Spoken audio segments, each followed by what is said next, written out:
Today, you guys get to be involved in a first.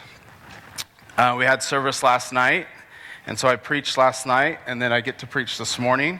So this is the first time I've ever done back-to-back services with the same message.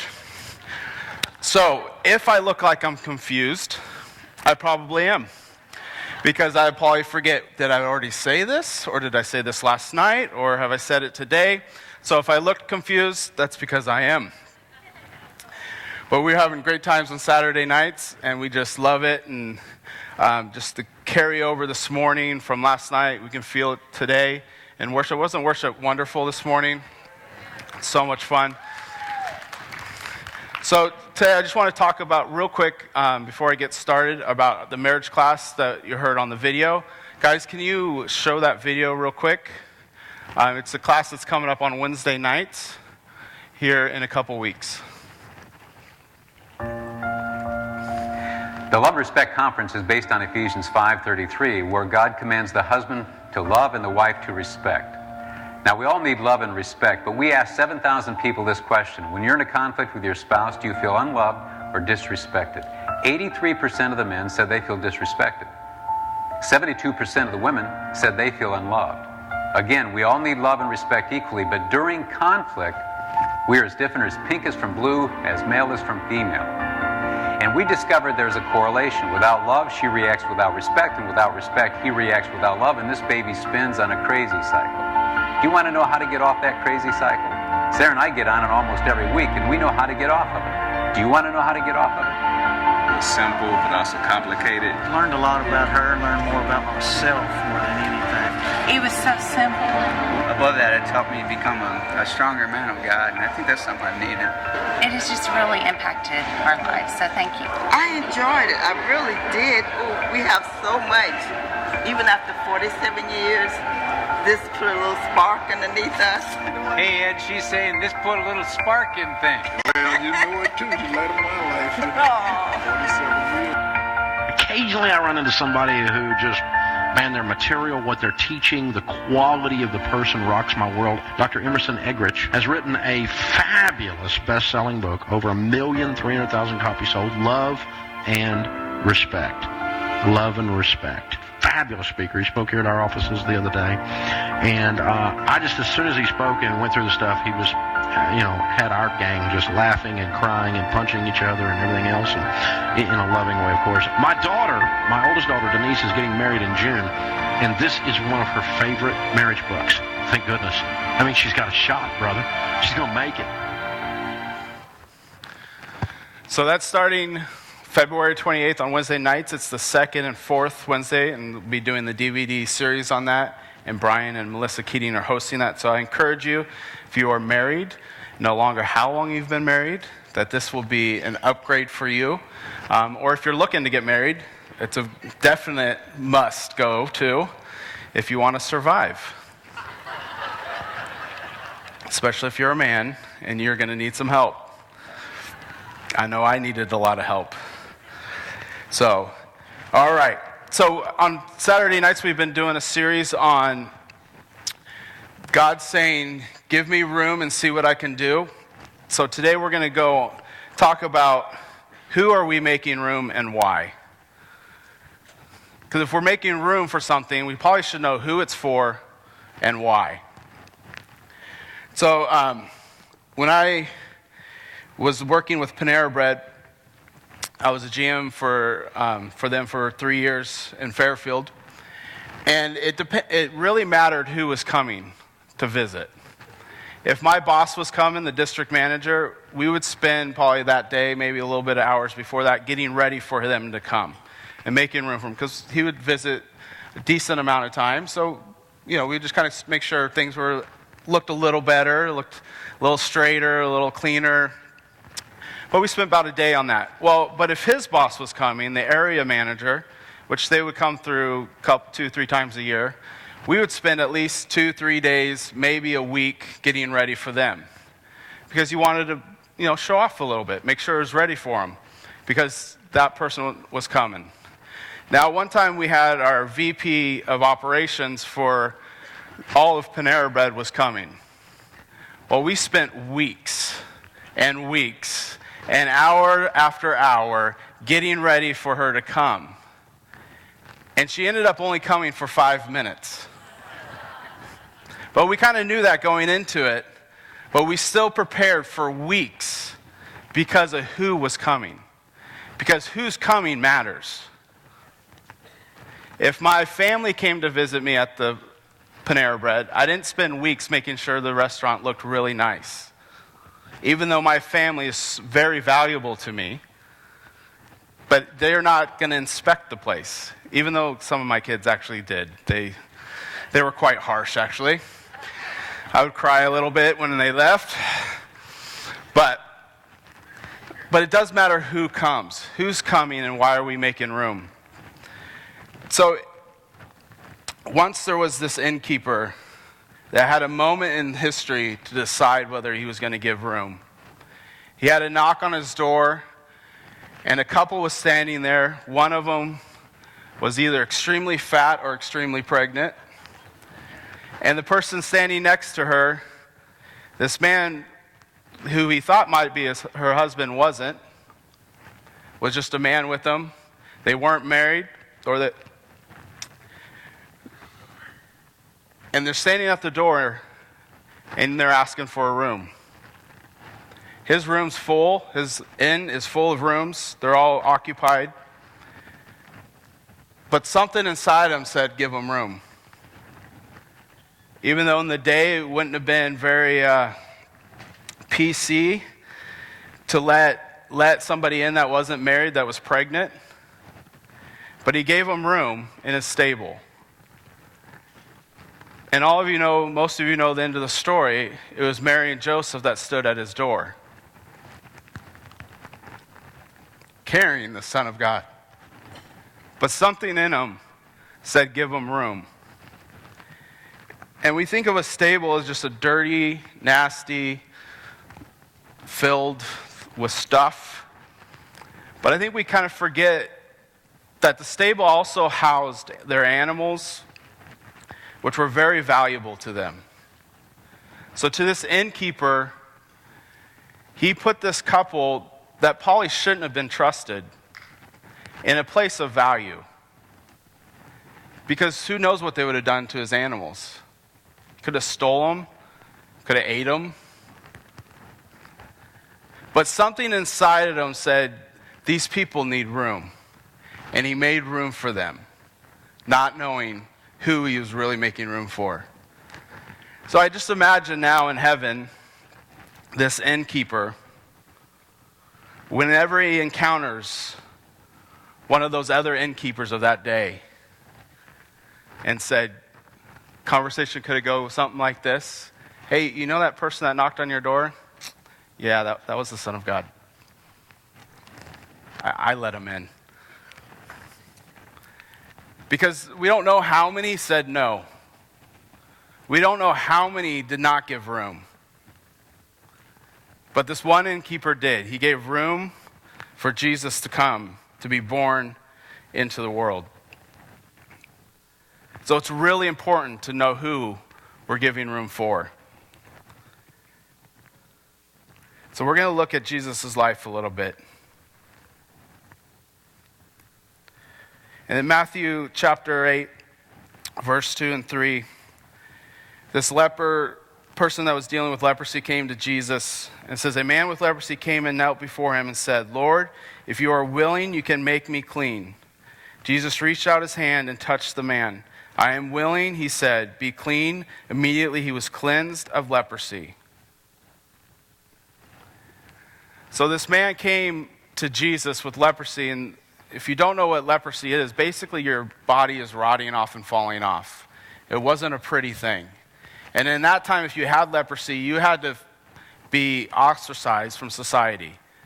You were alone, you were put away, you couldn't interact with people, you couldn't interact with your family, you couldn't have any interaction with people that were clean, that were healthy, because they were afraid you were going to spread it to them. And in one moment, he gives room to Jesus, and he's instantly healed. What do you think happens to his life? What do you think happens to his family's life? It is completely revolutionized. Within a moment of giving Jesus room, his whole life is changed. He can see his family now. He can see his friends. He can interact with people. He doesn't have to be isolated anymore. And it was all because he just gave room for Jesus to be with him. And then down in chapter 13, chapter 8, verse 13, there's a centurion that comes to Jesus that's got a servant that's sick. And the centurion comes to Jesus and he says, hey, I have a servant that's really sick. Can you heal him? Will you come to my house? And Jesus said, I don't need to come to your house. He's healed. Your faith has healed him. And this is verse 13. It says, then Jesus said to the centurion, go, let it be done just as you believed it would. And his servant was healed at that moment. The centurion was willing to make room for his servant to be healed. Can you imagine that going around? That his person that he worked for, the servant, he worked for the centurion.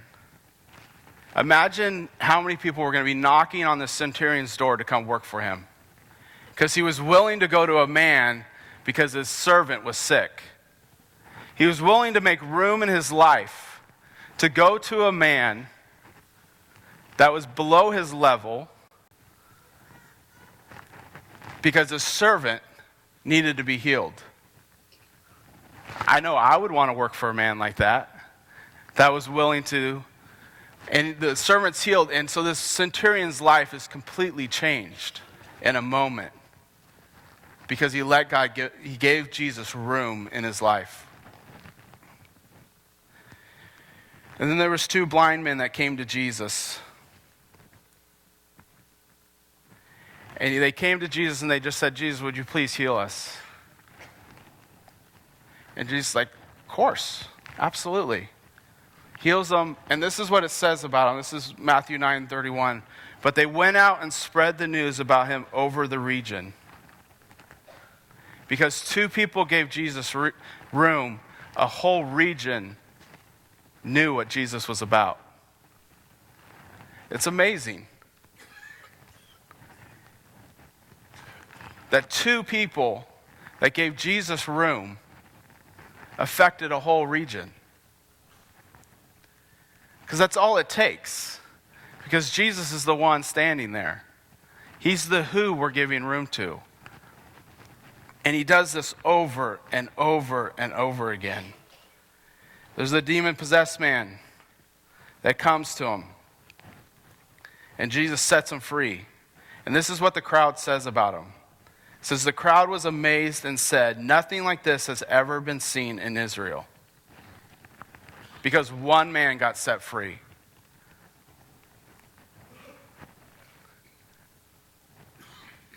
Because when we give room to the one that sets people free, a whole nation can know of that power. And a whole nation can be changed if one person gives Jesus room. Because he heals the blind, he sets the captives free. The blind men can't help themselves, and they go tell the story throughout the whole region because they were willing to give Jesus room. I love how Matthew 4 says it. It says, Jesus went throughout Galilee, teaching in the synagogues, proclaiming the good news of the kingdom, and healing every disease and sickness among the people. News about him spread all over Syria, and the people brought to him all who were ill with various diseases, those suffering severe pain, the demon-possessed, those having seizures and paralyzed, and he healed them. This is the Jesus that we serve. This is the one who we give room to.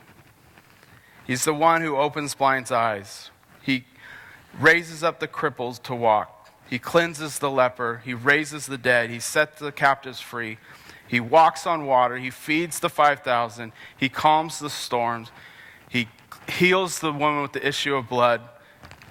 He heals the mute and lame. And he's the one who gave it all for us to have life. That's who we're giving room to.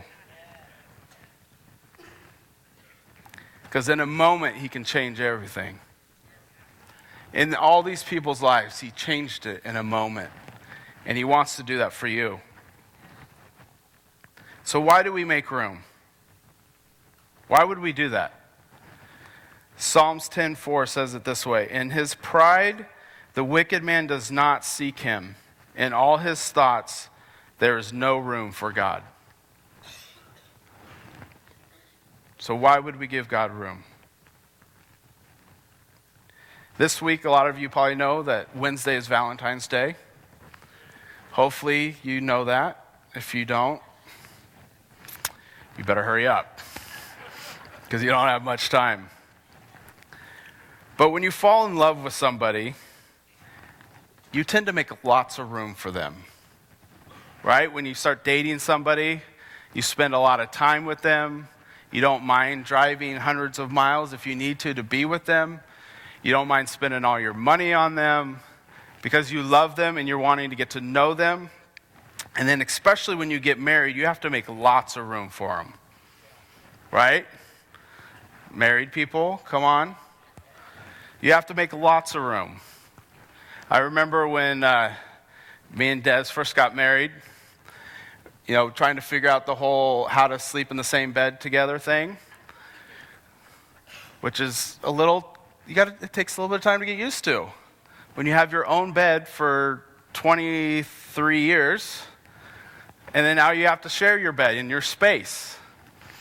But when we were first married, you kind of pick your sides, and my lovely wife would snuggle right up next against me, which was awesome. But after a while, I kind of wanted a little bit of space to actually sleep. So once she fell asleep, I would kind of scoot over a little bit and kind of, spread out a little bit. But then after a little bit, she would get right next to me again. And so I'd scoot over a little bit more, and then she would just keep. So a couple hours into the night, I'm like literally on the edge of the bed, about to fall off, and she is right next to me, and there's 2/3 of the bed, nice and wide and open and available. So I would get up out of bed, go around the bed, get in on the other side. And of course, within an hour or two, she's all the way back, and I'm back on the edge of the other side, and just kind of keep playing that game back and forth. But I was willing to give her room, because I loved her. And that's just what you do, is you give room to the people that you love. And Jesus is the same way, because he's asking for some room. And it's not that we haven't given him room. This isn't Jesus saying, hey, you've totally ignored me, so please pay attention to me. It's not that at all. It's like, you do pay attention to me. I just want more. I just want more room, because I want to show off. He wants more room because he wants to show off. And he wants to show off in you. Growing up in the church, you hear a lot of interesting things. But one of those things that I heard most of my life and never thought much of it was people would always say, God, get rid of me so I can have more of you. How many of you have kind of heard that through church? God, I just want more of you so I can get rid of more of me. And so Jesus was dealing with me about that. He said, why would you say that? I mean, like, Jesus, what do you mean, why would I say that? And he took me to Genesis 1:27. It says, so God created mankind in his own image. In the image of God, he created them. Male and female, he created them. So to give Jesus more room, if I have to get rid of myself so Jesus can have more room, then that means we would have to get rid of him to get more room, because we're made in his image. See, Jesus doesn't want you to go away, because he made you in his image. We're made in his image, so he doesn't want us to go away. That would be like Jesus trying to kick himself out so he can have space. Because you are made in his image. So when he wants more room, he just wants you to become who you really are created to be. Because we're created in his image. And you are the only one that can express that image of God.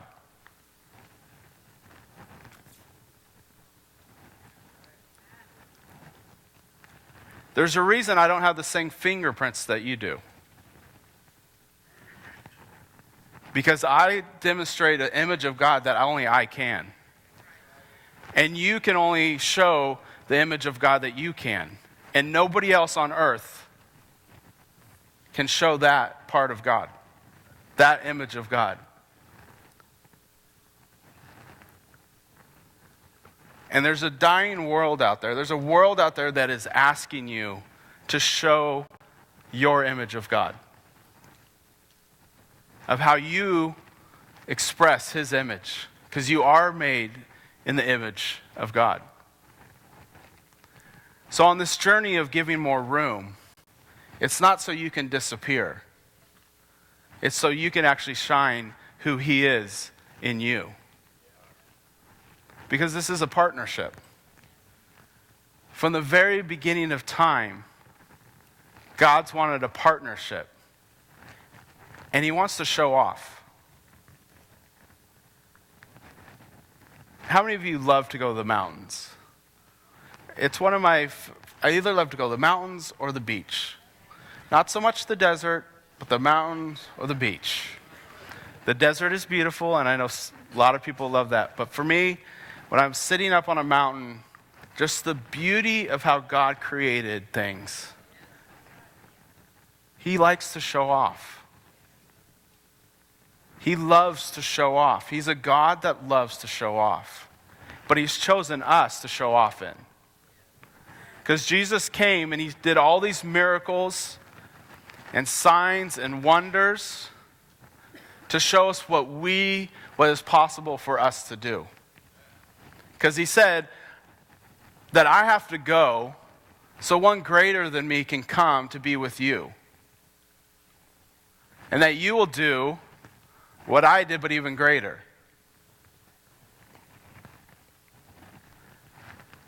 That's a pretty heavy statement.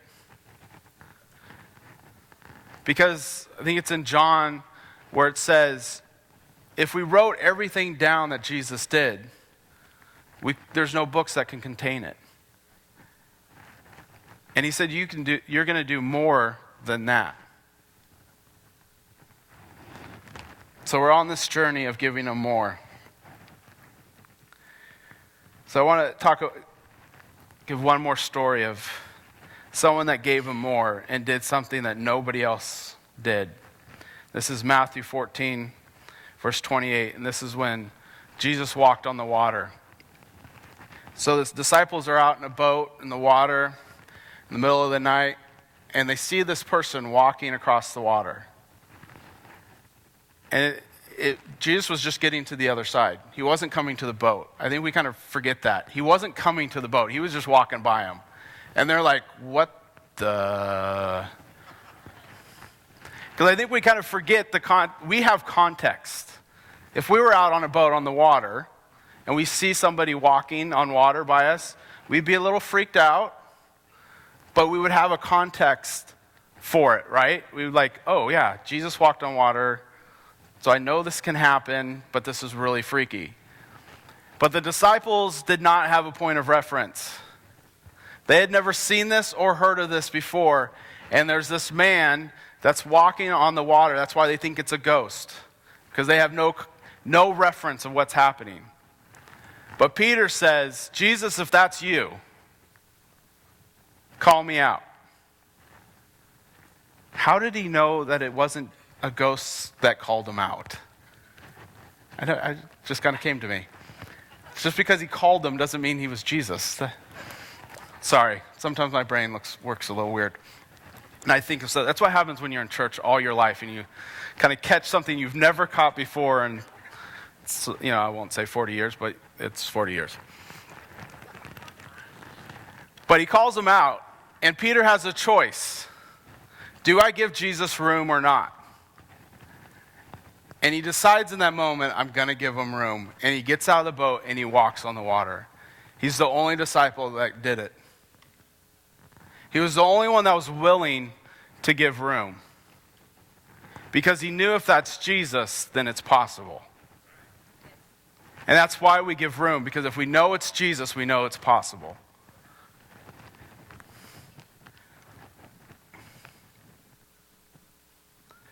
So growing up as a kid with a mom that was extremely creative, most of you probably know my mom's an artist and does some amazing things. But she was always able to take nothing and create this beautiful thing.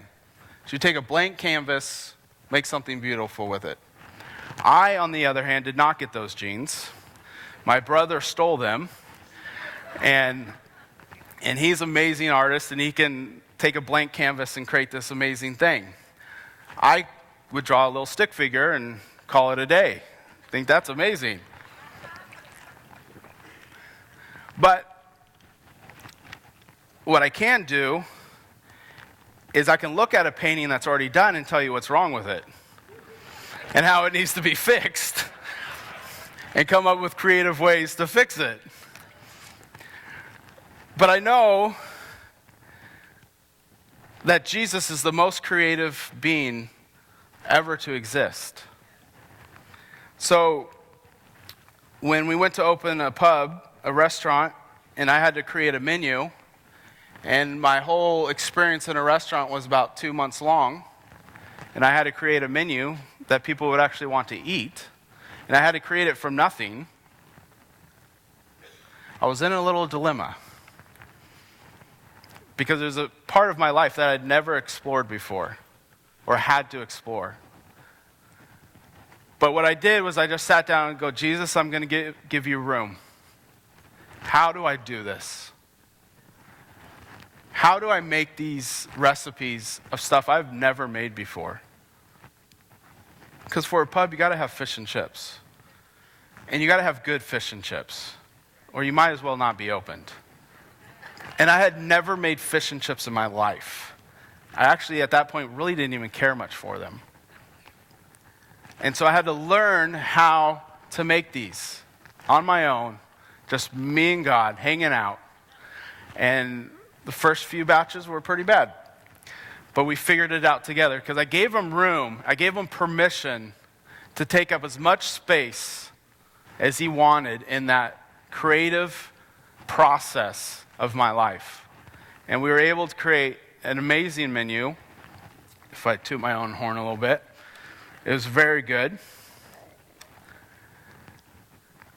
But when we make room for Jesus in any aspect of our lives, his genius gets infused into it.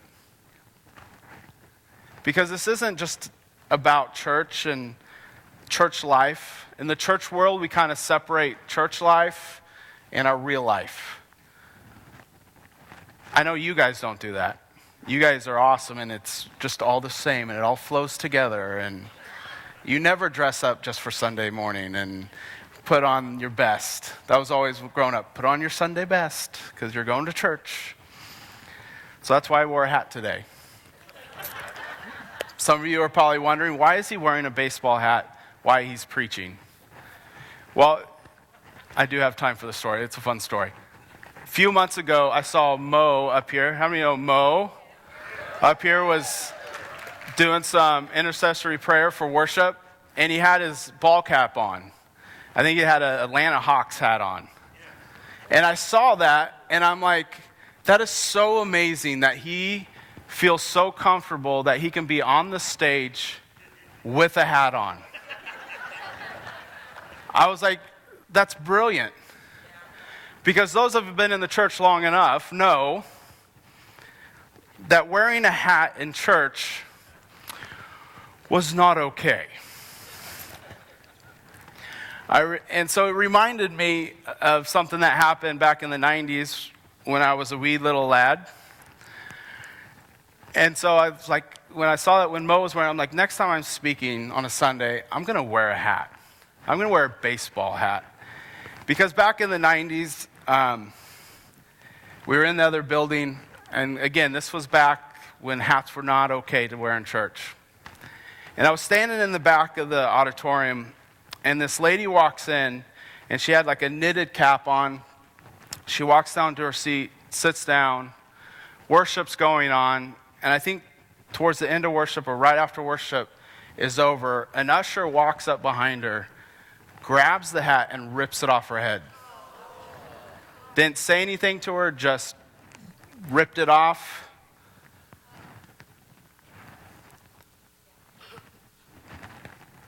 And her head was shaved. She clearly was dealing with cancer. And he just walked away and basically said something, I don't remember what he said, but basically like, hey, you can't wear hats in church. I think I was around 16 or so.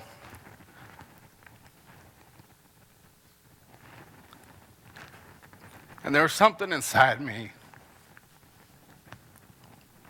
that said, that's not right. Something's wrong here. So, being a pastor's kid, my parents were always really good about teaching us that just because we were a pastor's kid doesn't mean we can do whatever we want. They were very good at just saying, like, you're a pastor's kid, yes, but that doesn't mean you get to do whatever you want and act however you want, and people will just let you do whatever you want. That you have to take responsibility for your actions. But that day, something rose up in me.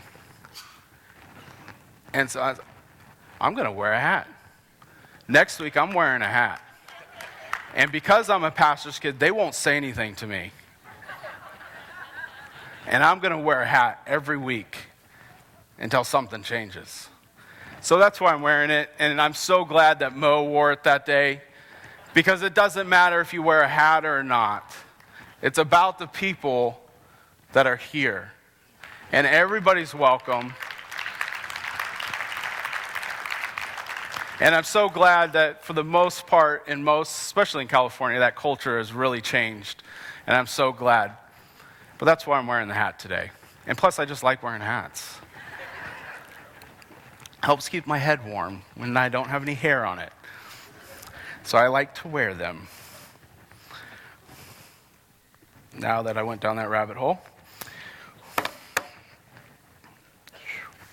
So it really matters who we give room to and why we're giving room. And he's asking us to give him room so he can show off. And it's not just about church. It's not just so he can show off in our meetings. It's so you can show off in your homes. He can show off in your jobs. He can show off in your relationships, in your conversations. Sometimes there's a day will go by, and at the end of the day, I'm thinking, man, I don't think I ever made really any room for Jesus today. Not that I ignored him or did some horrible thing. Just the busyness of life. I never, when I was in doing life things, never took the time to go, okay, Jesus, I'll give you room in what I'm doing right now and see what you can do. And sometimes we just have to make a conscious effort, a conscious decision to go, okay, God, where can I give you room? I'm at my job. I'm at my desk typing away. But I'm going to give you room in this. And when you do that, he comes in and he occupies that space with you. And now his genius becomes your genius. Because he is a genius. And you're created in his image. So therefore you're a genius. And he wants to show off. He wants you to show off. He wants to show off in you and through you in every aspect of what you do. Because this journey with him is about everyday life. It's about your kids. It's about interacting with your kids and doing it in a way that you're a genius. How many would love for your kids when they grow up to think you're a genius? I would love for my teenage daughter to think I am a genius. Right now, that is not the case. She thinks I am the dumbest person in the world. But I love her. But that's kind of normal for a teenager. She loves when I talk about her, though. Huh, baby? No. But it applies to everything. It works for everything. A lot of you know I coached a girls' softball team last year. I've never coached softball in my life. I've coached baseball, but never softball and never girls. There's a reason for that. Especially teenage girls. But I just had to go, God, I give you room in this and tell me what to do. And tell me how to coach these girls. And tell me how to deliver what they need to know about you in this. So it applies to everything. And it's, are you willing to give room? Because he's there. He's asking for it. He's asking, just give me room and see what I can do in your life. Because he is a genius. He's a genius at changing everything in a moment. So why don't you guys stand with me? We're going to go after a few things. Band, you can go ahead and come on up.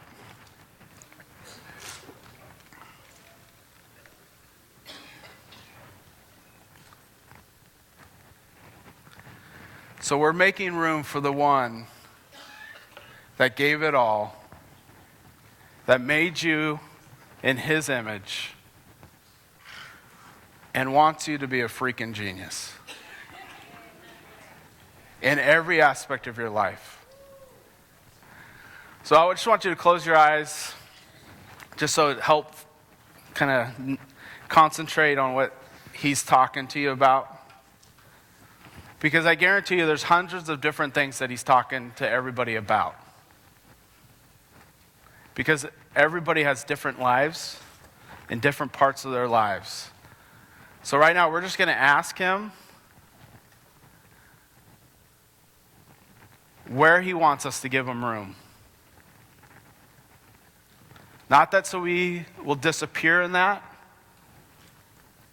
but that we would just unite with him and be geniuses in that area of your life. He'll get rid of the junk. He's good at that. Don't worry about that.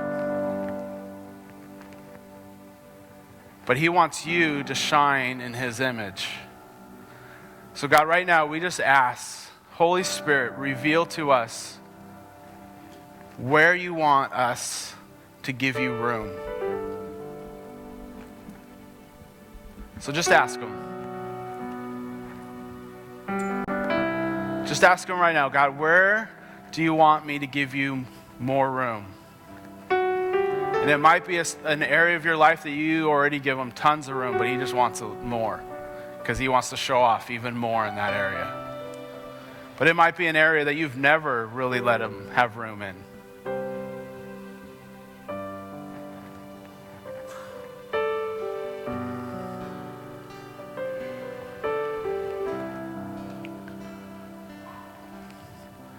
So Holy Spirit, we ask right now that you just reveal those places where you want us to let you have more room so you can show off.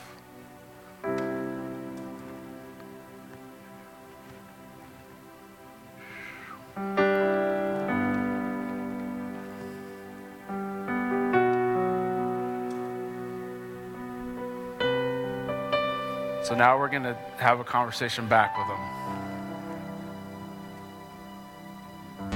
And we're going to give him permission to take room in those areas. And you got to do this out loud. And I want you to just tell him that he has room in those areas. And I want you to call those areas out. We're going to do this all together. So nobody's going to hear yours because everybody's going to do it. So Jesus, right now, we give you room, we give you permission in this area of our lives.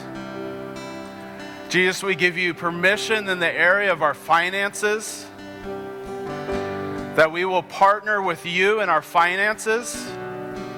God, that we will partner with you in our marriages. That we will partner with you in our jobs. God, I tell you right now that I will give you room in my kids' lives, and how I deal with my kids, how I interact with them. I will give you room to operate. I will give you room to be genius in my life.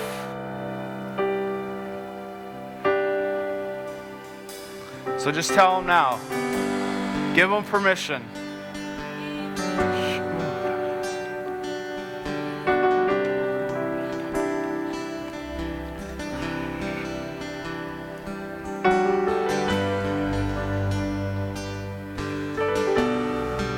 So last night we went after this, and I think we'll go after it this morning too, is if there's a project or something you need genius in, it's either your finances or a project for work, or you're trying to figure out something, or you're an inventor and you want to figure something out, but there's something that you want to go after because God created everything. He knows how everything works, and He knows how to give blueprints to how to fix it. Amen. So if that's you and you want a download of His genius, I just invite you up front because I want to pray with you and release that over your life. So if that's you and you want a release of discoveries and inventions, you want a new way to raise your kids,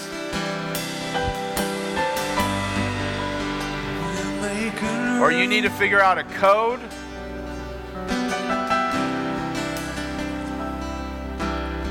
and it just starts with giving Him room and asking, Holy Spirit, how do I do this? Room for the King.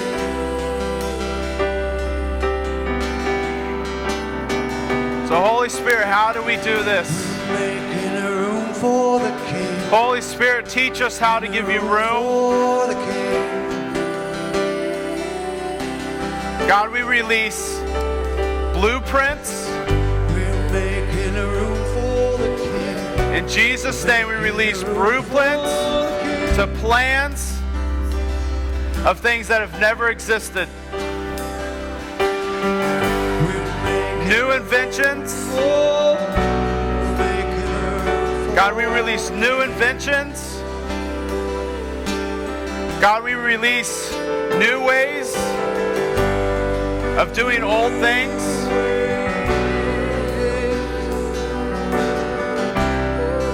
God, we release codes.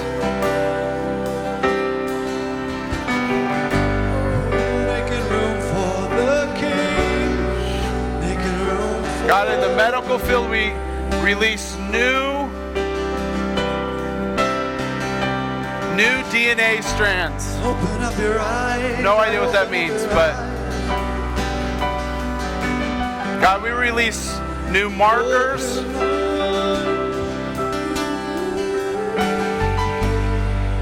God, we release the secrets of the medical facility. Oh, He's pulling back the curtain. Making room for God, I release new ways of communication. You're opening eyes. New ways to connect to family members. Opening eyes. Strategies. Strategies from heaven. You open our eyes. Lord, And release the ministry team to just start praying for people. open our eyes. But just start going after it.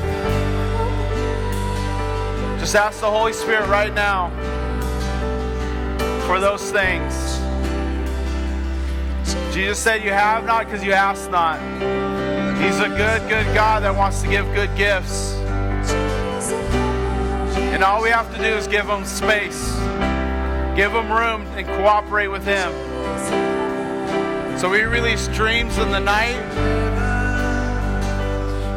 plans and strategies